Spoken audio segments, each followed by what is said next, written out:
2月初2龍抬頭，抬走煩惱與憂愁，祝大家抬頭見喜，低頭有路，龍馬精神，好運氣擋都擋唔住。老鳳凰帶大家打卡一套虎鶴嘅小竹東別墅，佢嘅佔地咧去到咗300個平方嘅，建築225個平方，做到咗6房3衛2層，花園咧係不規則嘅設計。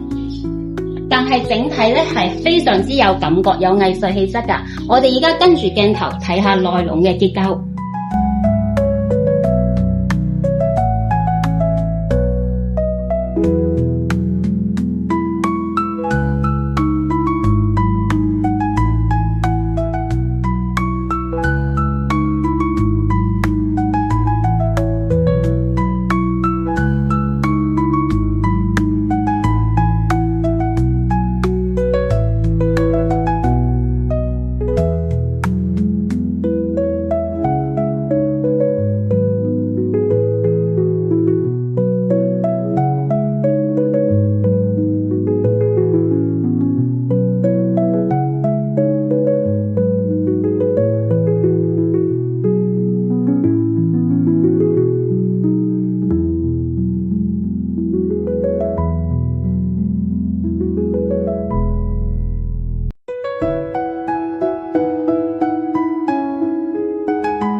呢個小區別墅嘅最大嘅一個優勢就係可以推倒重建。